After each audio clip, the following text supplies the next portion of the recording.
Olay bolsa biz sabahımızda үй тапсырмасына бастайық балалар. Үй тапсырмасы бойынша өткен сабақты еске түсірейік. Онда біз жалған және ақиқат әдісі бойынша үй тапсырмасын еске түсірейік.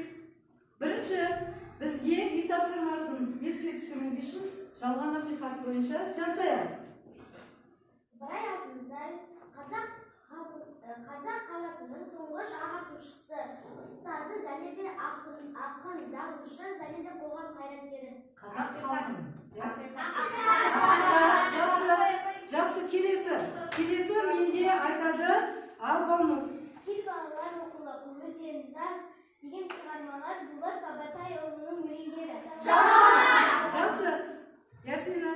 Ыбырай Алтынсаревтің Ушенский және осы Толстой, Крылов деген ағылшындардың шығармаларын қазақ тіліне аударды. Жақсы, Мансұр әлі. Ыбырай Алтынсарев этнографикалық еңбектер кітабын шығарды. Жақсы, келесі, Толғанай. Ыбырай Алтынсаревтің ақымақ қылыш жаман жолдас атты өлеңдері бар. Өлеңдері бар дейді. Жалған. Ыбырай Алтынсарев 1841 жылы 20 қазанда Қостанай облысы Қостанай ауданында дүниеге келген. Жақсы, Бейбарыс. Ыбырай Алтынсарев қазақтың тұңғыш аудармашысы. Жақсы, аудармашысы. Жақсы, ал Ыбырай Алтынсарев мектепте орыс және қазақ тілінде оқыған. Жақсы, келесі Иманғали айта ғой. Ыбырай Алтынсарев мектепті 1857 жылы өте жақсы оқып бітіріп шыққан. Жақсы, ал Аделя. Бақша ағаштары, асыл шөп, жаман жолдас әңгімелері, Ахмет Байтұрсынұлының әңгімесі. Жалған екен, жақсы. Керемет балалар. Олай болса, Ыбырай Алтынсарин қазақтың дала қоңырауы, тұңғыш ұстазы, сонымен қатар ақын, жазушы, қоғам қайраткерін өмірін жақсы оқыған екенсіңдер балалар. Олай болса, келесі бүгінгі біздің сабағымызды біз аудионы тыңдай отырып анықтайық. Бүгін біз Ыбырай Алтынсарин қандай шығармасымен танысамыз? Адымдай жомар, өз есепсіз бай бола тұрып, күн сайын бір мезгіл үстінің ескі рысқы киім киіп, отын кесіп, шөп тасып жұмыс қылады екен. Бір күні өзінің жақын таныстары сұрап дейді: "Жомар, Құдай берген дәулетіңіз бар. Ашқа, тамақ, жалаңашқа киім, үстігі үй болдыңыз. Сөйтіп тұрып, өз басыңызды кемшілікке салып, жиналмаған жарынша отын кесіп, шөп тасығаныңыздың мағынасы неде?" Жомар айтты дейді: "Төрт түрлі себеп бар. Әуелгісі әлемі ат, асыл киім, асқан дәулетті өмір бойы әдет етсеңіз, көңілге жел кіргізеді. Сол желіккен көңілмен өзімнен терезесі төмен бейшаралардан жиеніп, көз салмай кең кетікте желдеуді ұмытармын деп қорқамын. Екіншісі, бар бола тұр, мен жұмыс қылмасам, мұның кемшілік екенін біліп, кейінгілер әділет алсын деймін. Үшіншісі, күн сайын өз бейнетімен тапқан бір-екі пұлға нан сатып алып жесең де, бойыма сол тамақ болып тұрайды. еңбекпен табылған дәмнің тәттілігі сенімділігі болады екен.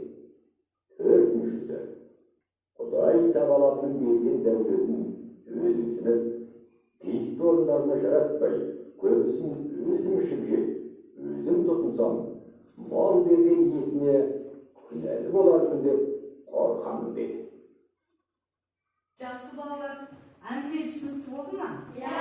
Әңгіме түсінікті, иә. Олай болса, біздің сабағымыздың тақырыбы қалай екен? Жомарттық, қайырымдылық тамшысы балалар. Келесі, олай болса, бүгінгі біздің сабағымызға құрылған сабақтың мақсаты көркем шығармадағы кейіпкерлер портреті мен іс-әрекеті арқылы образын ашу. Яғни, әңгімеде қандай образдар бар, олардың іс-әрекеті қалай болды? Осы туралы болады бірінші мақсат. Келесі, көркем шығармадан шағын көлемді үзінділерді мәнерлеп оқу және жатқа айту. Жақсы балалар, олай болса, келесі бізге берілетін алғашқы жаңағы тыңдаған әңгіме бойынша, балалар, тыңдаған әңгіме бойынша мынандай сұрақтар. Неліктен Атымтай жомарт дәулетті бола тұра шөп тасып еңбек қылды? Себебін түсіндіреміз. Екінші, жомарттыққа қарама-қарсы қасиетті қай кейіпкердің сөзінен байқадыңыз? Дәлел келтіріңіз. Үшінші, қазіргі заманның Атымтай жомарты қандай деп ойлайсыңдар? Бұл сіздерге тыңдалым мәтіні бойынша сұрақтар. Дескриптор, яғни Атымтай жомарт пікіріне өз пікіріңді білдіреді, яғни себебін түсіндіреді, дәлел келтіреді. Олай болса, бірінші сұрақ бойынша кім жауап береді, балалар? Кім жауап береді? Жарайды, Аделя. Бұл бірінші сұрақтан Атымтай жомарт айтқан, оның 4 себебі бар дейді. Әуелгісі, әдемі асыл киім, асқан дәулетті өне бойы әдет етсең, көңілге жел кіргізеді. Сол желіккен көңілмен өзінен терезесі төмен бейшаралардан жиреленіп, көз салмай кем-кетікке жәрдем беруді ұмытамын дейді. Жақсы, балалар. Рахмет, Аделя. Келесі, екінші. Кім айтады? Я? Нұрахман? Жомартқа айтқан өзінің жақындары, сіз не үшін аса дәулетті бола тұрып, күніне бір мезгіл жұмыс істейсіздер. Сосын жомарт айтады, жомарттың қарама-қарсы қасиетін жомарттың жақындары айтқан, солай. Жақындары айтқан. Балалар, Нұрахман, сен келесі сұраққа асығып өтіп кеттің. Біз бір ғана себебін айттық, иә? Екінші себеп қандай, балалар? 4 түрлі себеп дедік, иә? Екінші себебі бар, бола тұрып, мен жұмыс істесем, олың кемшілік емес. Кейінгілерге әбірет болсын деймін дейді. Жақсы. Ернұр, үшінші себеп қандай? Үшінші себеп. Қараймыз. Стас, мен айтайыншы. Ауылжан. Үшінші сөзде былай дейді. Атымтай жомарт. Мен күніне бір мезгіл жұмыс істеп, ол бар тапқан ақшама нан алып жесем, менің денеме тарап, бойыма тәтті нан сіңімді болады дейді. Жақсы, 4-ші себеп, балалар, кім айтады? Ал, Ясмина.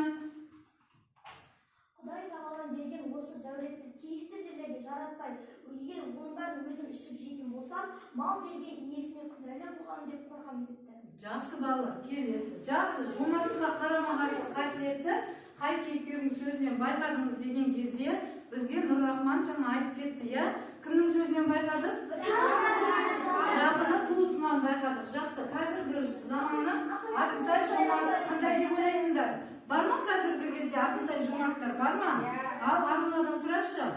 Қазіргі заман Атымтай жомарттары бұл қайырымдылық қоры және осындай Атымтай жомарттардан біздің ауылда да бар. Мысалы, Перне Баята. Я, бізде бар екен. Жақсы. Тағы кімдерді танимыз? Бүгінгі біздің Атымтай жомарт сияқты елге өзінің көмегін тигізіп, кең пейілдігін, жомарттығын танытып жүрген кімдерді білеміз, балалар? Біздің ауылдағы Сапарғали аға.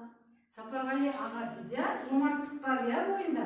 Жақсы, келесі, Olay bo'lатын bo'lsa, bolalar, biz o'zimizni tekshirib ko'raylik, ya. Жаңа ғана sizlar aytib o'tdingizlar, sebebi kimde-kim boy bo'la tura, boylig'in tirligini пайдаланса, onda адам бойында сараңдық пен тәкаппарлық ұялай бастайды екен.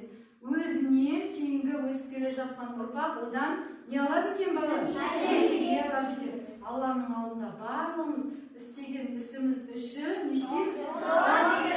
Меніңше Атынтай Жомарт іс-әрекеті өте орынды. Жақсы, келесі.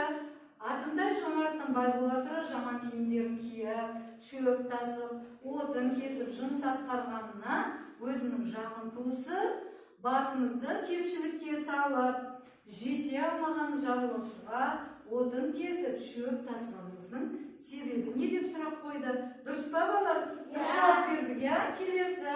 Я, бізде де қазіргі бүгінгі таңда өз ауылымызда Атынтай Жомарт сияқты ұлы жомарттық танытып жүрген кісілер бар екен, я? Жақсы, олардың ісі әрқашан бізге қандай?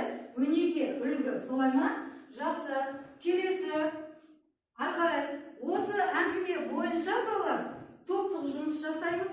Топтық жұмыста топқа бірігеміз. Қазір біз бірінші балалар жаңа біз тыңдаған әңгіме мәтіні бойынша жалғасын тарт әдісі бойынша мақал-мәтелдерді құрастырамыз. Бірінші, келесі топ. Қазір отыра тұрыңдар, мен кішкене түсіндіріп жіберейін, я? Келесі топ күн шуағы әдісі бойынша Атынтай Жомарттың бойындағы қасиеттерді не істейміз, балалар?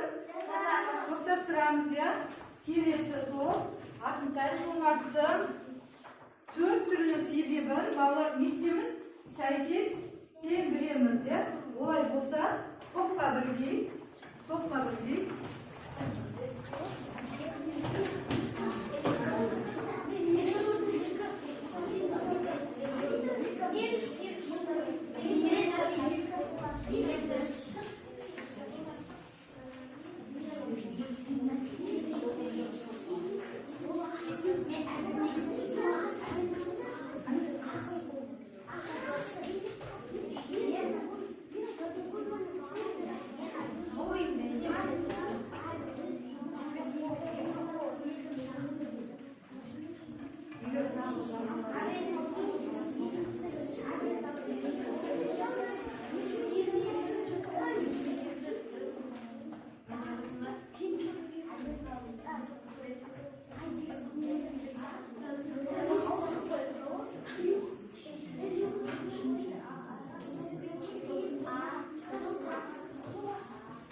Ayda.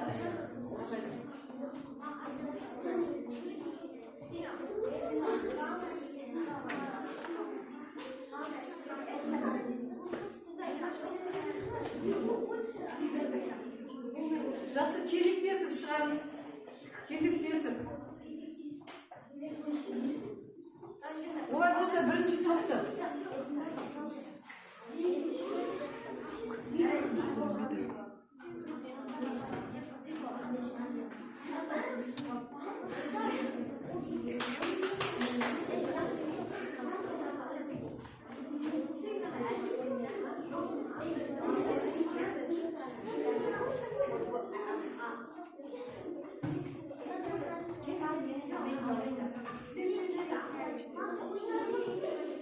Ал балалар, бірінші топты тыңдайық онда. Екінші топ, бүршекке тұра тұрыңыз. Отыра тұрыңыз. Балалар, сәтте тұрамыз кезекте. Я бірінші топ тыңдаймыз. Ұлжан.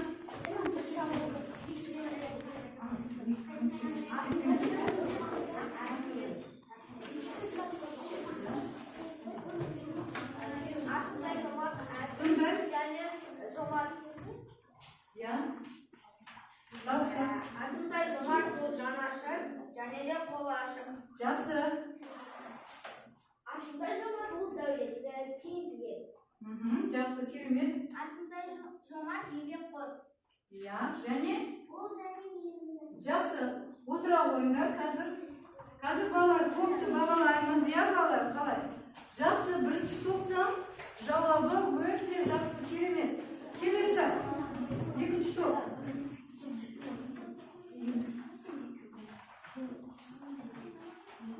Я. Жомарттың жұмыс жасауының себептері не істейміз?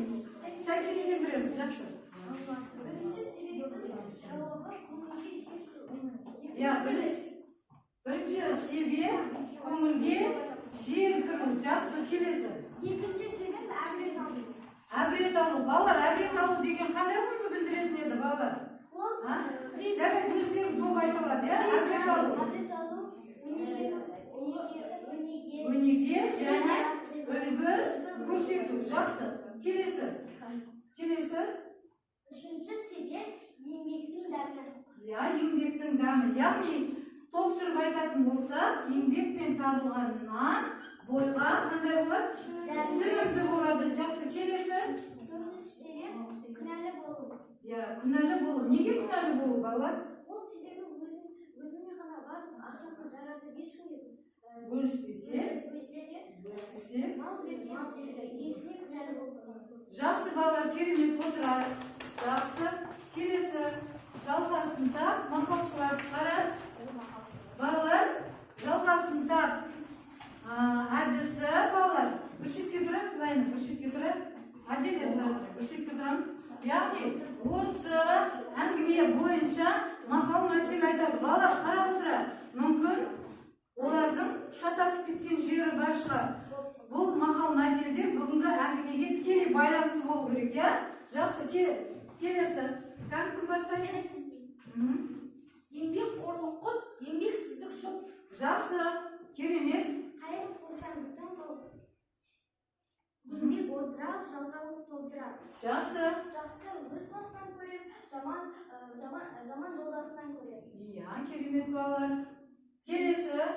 Еңбек қылмай ер оңбас, бірлік қылмай ел оңбас. Жақсы. Кісіні таршылық сынайды, кейде баршылық сынайды. Иә, балалар керемет. Ексең егін, ішесің тегін. Еңбек адамның көркі, адам заманның көркі. Керемет, жақсы. Толық айттық па? Жақсы. Қошемет қылайық балалар. Жақсы. Керемет балалар. Үш топтың жұмысы. Балалар, қалай бағалаймыз? Үш топтың жұмысы ұнады ма бізге? Бірінші топтың жұмысы қалай балалар? Жақсы. Қалай? Керемет. Жақсы. Екінші топтың жұмысын балалар. Қалай бағалаймыз? Керемет. Жақсы. Үшінші топтың жұмысы? Керемет. Жарайсыңдар. Жақсы. Келесі. Балалар, жақсы. Өте мақал мәтелдерді орынды таптық. Солай ма? Және балалар. Атымтай жомарттың қасиеттері орынды таптық, я? Келесі, осы жерде енді біз жұптық тапсырма башлаймыз. Балалар, жұптық тапсырма. Енді біз осы жұптық тапсырманы екеулеп орындап шығайық, жылдам.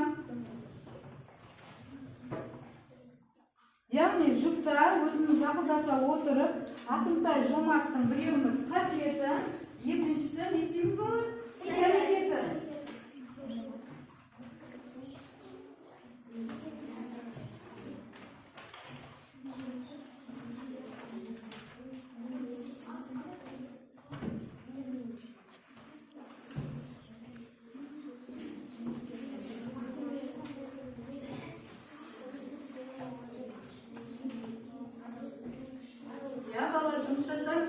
Бізде көрсетілуге, яғни қанағатшыл себебі ол өз дәулетін өзгелермен бөлісіп, қалғанына қанағат етеді. Келесі, қандай қырларын айтамыз?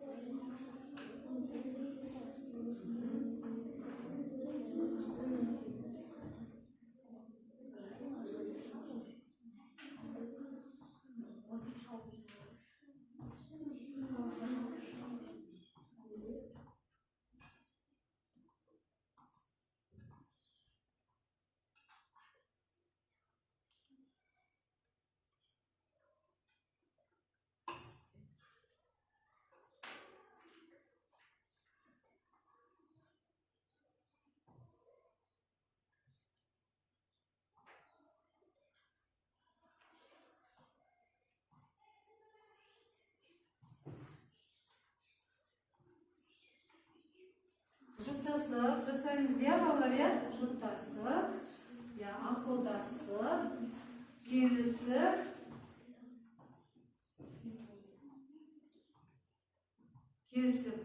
пішкен тұр.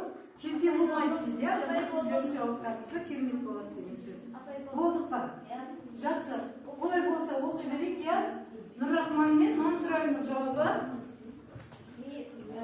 Қасиеттері, мейірімді, кем-кетікке көмектесті, қасиеттері, дәулетті, ол үйсіздерге үй болды. Жақсы, үйсіздерге үй болды. Келесі, кімнің жауабы дайын? Жансая, Айдар?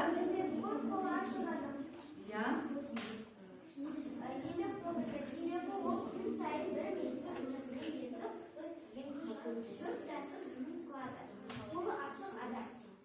Кедейлерге үй берер, ақшасын бөліседі. Сол себептен қолы ашық адам. Жақсы, керемет, өте жақсы. Бейбарыс. Қасиеттері, қанағатшыл, кеңпейіл, қолы ашық. Ол өзінің қамын ойламай, сенің де қамын ойлады. Қолы ашық, ол бұл адамды танымаса да түсіндіреді. Өте жақсы. Келесі, Гүлсезім. Қолы ашық, себебі ол кедей-кепшіктерге көмек берді. Келесі, Ернұр. Себепке бөлді. Ол күн-сайын зейнетінен ақша тауып, бірінен болса да сатып алып жүрді. Адал, ол дөй тағылым берген дәулетті тек кедейлерге бөлші. Жақсы, адал, керемет, Ұлжан. Қасиеттеріне жомартты таңдадық. Себебі ол тапқан ақшасын халыққа бөліп беріп, әрқашан әділ болады. Жақсы. Екінші қасиетіне кеңпейіл, іс-әрекеті. Өйткені ол өз еңбегімен шөп тасып жұмыс қылады және ашқа тамақ береді. Жақсы. Керемет.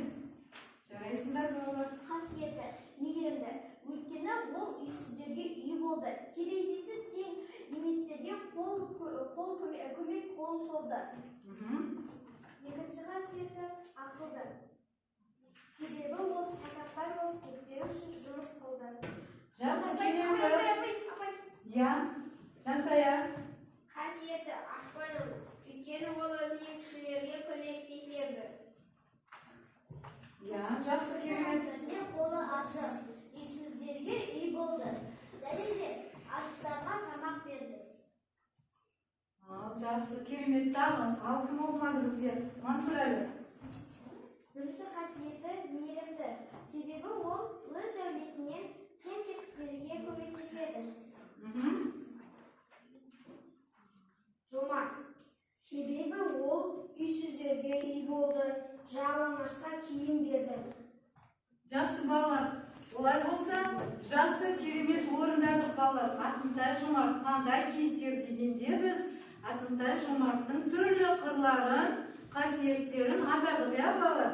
Жақсы, келесі бізде 4 сөйлем әдісі бойынша балалар дәптерге 4 сөйлем әдісі бойынша Атымтай Жомарттың әрекетін қалай бағалар едіңдер балалар? Қалай бағаларсыңдар? Әрқайсымыздың ойымыз әртүрлі, иә балалар? Менің ойымша себебі, мысалы, қорытындылайтын болсам, нақты балалар, нақты жауап жазамыз.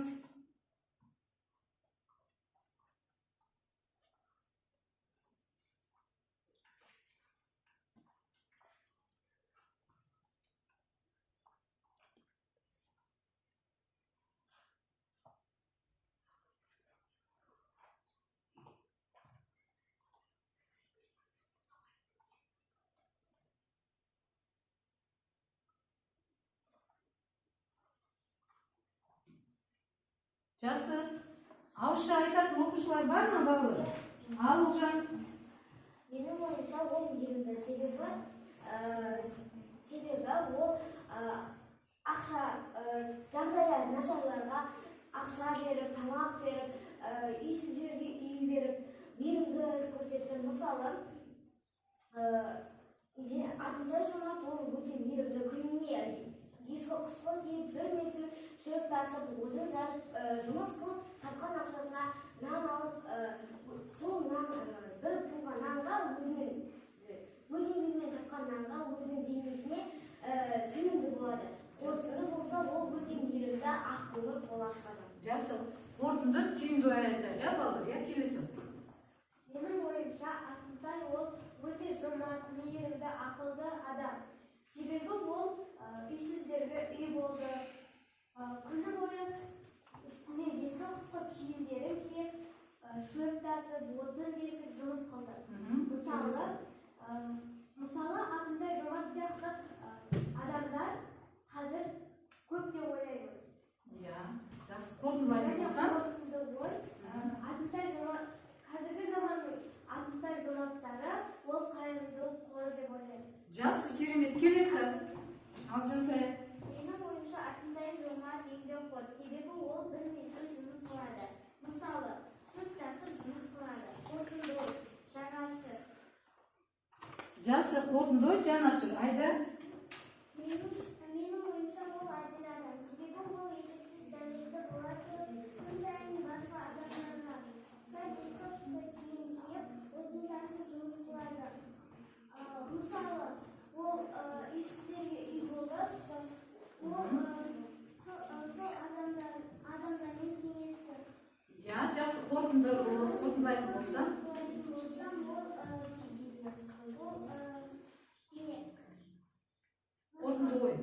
Қорытынды ой. Атымтай Жомарт туралы әрекеті сен үшін қандай? Кеңпейілді. Жақсы болды.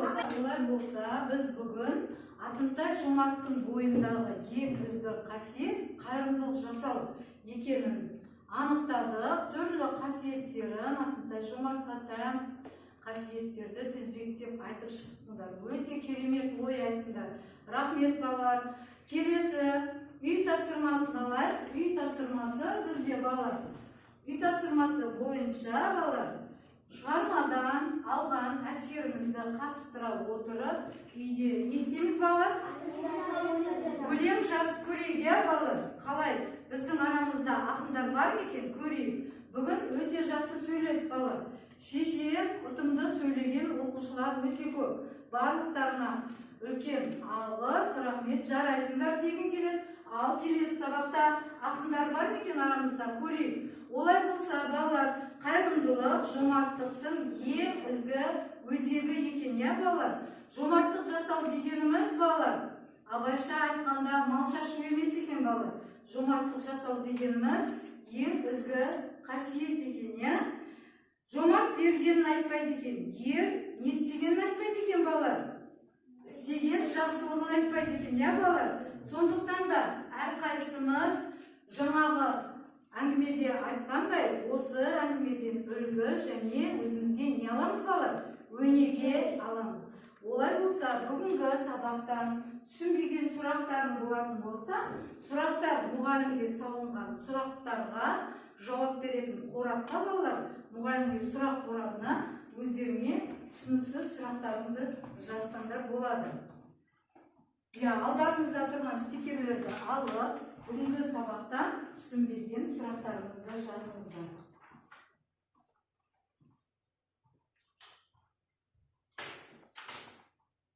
Жақсы. Олай болса, қош сау болыңдар балалар.